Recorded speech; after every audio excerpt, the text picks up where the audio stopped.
যারা মা বোনেরা রয়েছেন, সন্দেশখালী যারা মা বোনেরা আছেন, যা হয় আর কি, একসঙ্গে কাঁধে কাঁধ মিলিয়ে যুদ্ধ করেছেন। আমরা সবাই তো রক্ত মাংসের মানুষ। সেখানে আপনি হয়ে উঠলেন একেবারে প্রচারের আলোয়। এই মুহূর্তে আপনি হচ্ছেন সব আলো টেনে নিচ্ছেন। এক কথায় বসিরহাটের সবচেয়ে চর্চিত নাম, শুধু বলবো না, বঙ্গ রাজনীতিতে, লোকসভা এবং ভারতবর্ষেও আপনি অত্যন্ত চর্চিত নাম। সে জায়গায় দাঁড়িয়ে অন্য যারা সহযোদ্ধা ছিলেন, মহিলা ছিলেন, আপনার অন্যান্য যারা ছিলেন আপনার বান্ধবীরা, তারা হিংসা করছে না? দেখুন, হিংসা ওনাদের মনেই নেই। কেননা আমি তো ভালো করে জানি সন্দেশখালীতে আমার সন্দেশখালীতেই জন্ম, সন্দেশখালীতেই আমার শ্বশুরবাড়ি বলুন, বাপের বাড়ি বলুন, আমার জন্মস্থান সন্দেশখালী। তো আমার পুরো ভরসা আছে, আমার পুরো সন্দেশখালীর মা বোনেদের ওর ভরসা আছে। কেননা ওনারা অবিশ্বাস করতেই পারেন না। হয়তো ক্যান্ডিডেট, আমি ওখানে লোকসভার টিকিট পাওয়ার পরে আমি হয়তো এইদিকে ছিলাম, হয়তো আমার বাচ্চা কাচ্চার ক্ষতি হয়ে যাবে এই ভেবে আমি এদিকেই ছিলাম, এখানে কলকাতার ভিতরেই ছিলাম। ওই জন্য ওরা ভাবছিল হয়তো যে রেখা দি ওকে এই টিকিট দিয়েছে বলে ও পালিয়ে গেল, ও গোপনে গোপনে ওপরের দিকে উঠে গিয়ে চুপি চাপে কাজ সেরে নিচ্ছে।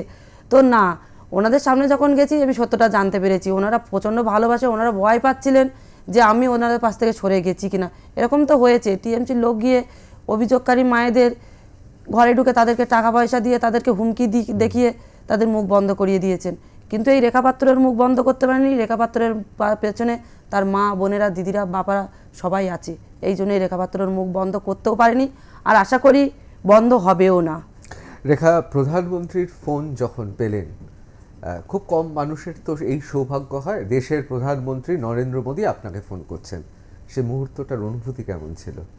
খুবই ভালো লেগেছিল। আর এটা ভেবে ভালো লেগেছিল যে ওনারা আমার কাছে ফোন করেনি, আমার সম্মানহারা মায়েদের কাছে ফোন করেছেন।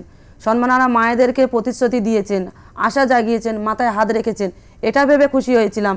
শুধু আমার নিয়ে আমি খুশি হইনি, আমি প্রত্যেককে নিয়ে খুশি হয়েছিলাম। উনি আমার সাথে কথা বলেছেনই ঠিকই, কিন্তু আমি আশা করি আমার পুরো সন্দেশখালীর অত্যাচারিত মায়েরা প্রত্যেকেই আমার সাথে আমার মুখের বলা ভাষাতেই কথা বলেছেন, আমি এইটুকু মনে করি। রেখা, নিরাপদ সর্দার দাঁড়িয়েছেন সিপিআইএমের, তিনি বিধায়ক ছিলেন একসময়, প্রাক্তন বিধায়ক সন্দেশখালীর, এবং নিরাপদ বাবু খুবই জনপ্রিয় অনেকে বলেন, এবং শেখ শাহজাহানদের বিরুদ্ধে যিনি লাগাতার লড়াই করেছেন। সেক্ষেত্রে কোথাও মনে হয় নিরাপদ সর্দার তার মতো নেতা দাঁড়ালে আপনার ভোট কেটে যেতে পারে? দেখুন, এখন কাটার প্রশ্নই ওঠে না। সবাই যে বুঝে গেছে যে সিপিএম টিএমসি এরা কাঁধে কাঁধ মিলিয়ে, মানে বলতে পারেন যেতুতো কুতুতো ভাইয়ে ভাইয়ে। ওনারা কি করতে পারেন এতদিন ধরে, যতই জনপ্রিয় হোক উনি যেটা করে এসেছেন আজকের দিনে, সেটা সাধারণ মানুষের সামনে একদম পরিষ্কার পুরো। তো আমার মনে হয় না এখানে ভোট কাটার কোনো প্রশ্নই আসতে পারে। লড়াইটা তো হবেই, লড়াইটা পুরো হাড্ডাহাড্ডি লড়াই হবে। রাজনীতিতে লড়াই তো নর্মাল হয় না, তো লড়াইয়ের মতোই হবে। শুধু দেখার সময় যে মানুষ, সাধারণ মানুষ যেভাবে আমার পাশে আছে, আমি তো আশা করছি শুধু সাধারণ মানুষ যেভাবে আছে আমার পাশে, আমিও একজন সাধারণ মানুষ, আমি থাকতে পারবো ওনাদের পাশে, ওনাদের আশীর্বাদ নিয়ে ওনাদের জন্য কিছু করতে পারবো। আমি এইটুকু গর্বিত বোধ করছি, কেননা আমি কখনোই ভাবতে পারিনি, আমি আশা করতাম হয়তো আমার যদি জমি থাকতো, একটু এটা থাকতো, আমি গরিব মানুষ যাদের বাড়ি খাওয়া হচ্ছে না, চোখে দেখছি, কানে শুনছি, তাকে একটু সাহায্য করি, কিন্তু করতে পারতাম না। সেই অভাবটা আমার ঘরেও ছিল। আজকের সেই অভাবটা হয়তো আমার মুছে যাওয়ার সময় এসেছে, কিন্তু আমি যতটুকু এরকম অভাব অনাচারের মানুষ দেখব, আমি অবশ্যই সাহায্য করব, আর প্রত্যেকের সুবিধা অসুবিধায় তাদের পাশে থাকব।